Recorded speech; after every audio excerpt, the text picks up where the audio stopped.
Good morning बच्चों। उम्मीद है आप सब अच्छे होंगे, स्वस्थ होंगे। आज मैं आपको हिंदी भाषा का पाठ 1 भाषा पढ़ाऊंगी। तो आइए बच्चों, भाषा के बारे में जानें।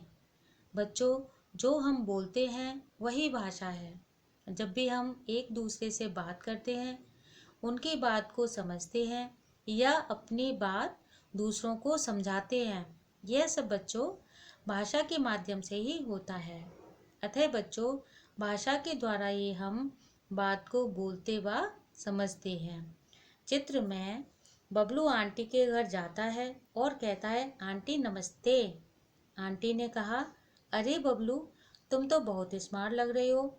यहाँ पर बबलू ने हिंदी भाषा में बोलकर अपनी बात आंटी से कही और आंटी ने अपनी बात बबलू से कही।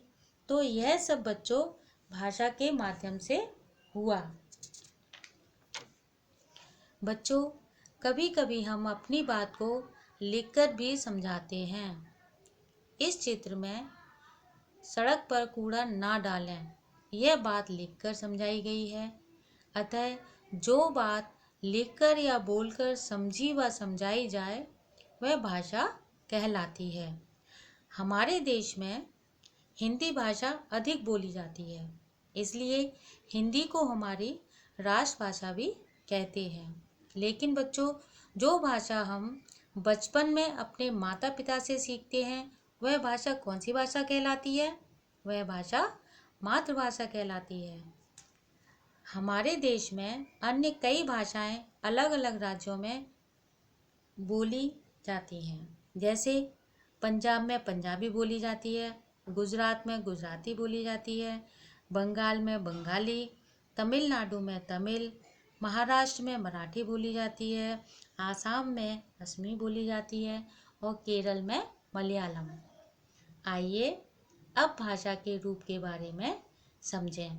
बच्चों, बोलने व लिखने के आधार पर भाषा के 2 रूप होते हैं। पहली मौखिक भाषा और दूसरी लिखित भाषा। मौखिक भाषा बच्चों वह भाषा होती है जो मुख से बोली जाए और कानों से सुनी जाए। हम बच्चों मुख से बोलने वाली भाषा को कानों से सुनते हैं, यह मौखिक भाषा कहलाती है। जैसे कीर्तन सुनना, भाषण सुनना, प्रार्थना करना, यह सब मौखिक भाषा के उदाहरण हैं।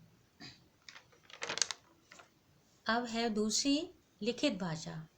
लिखित भाषा में बच्चों जो लिखा जाए और पढ़ा जाए, वह भाषा का लिखित रूप कहलाता है। जैसे पुस्तकें, पत्र, समाचार पत्र, ये सब लिखित भाषा के उदाहरण हैं। इसमें पत्र, पुस्तकें, समाचार पत्र पहले लिखे जाते हैं, फिर उनको पढ़ा जाता है। चित्र में भी अध्यापक लिखकर बच्चों को पढ़ा रहे हैं, इसलिए यह लिखित भाषा है। आइए अब लिपि के बारे में भी जानें। बच्चों, ध्वनियों के लिखने की विधि को लिपि कहते हैं। प्रत्येक भाषा की अपनी लिपि होती है। जैसे हिंदी और संस्कृत देवनागरी लिपि में लिखी जाती है, अंग्रेजी रोमन लिपि में लिखी जाती है, उर्दू फारसी लिपि में लिखी जाती है और पंजाबी गुरुमुखी लिपि में लिखी जाती है।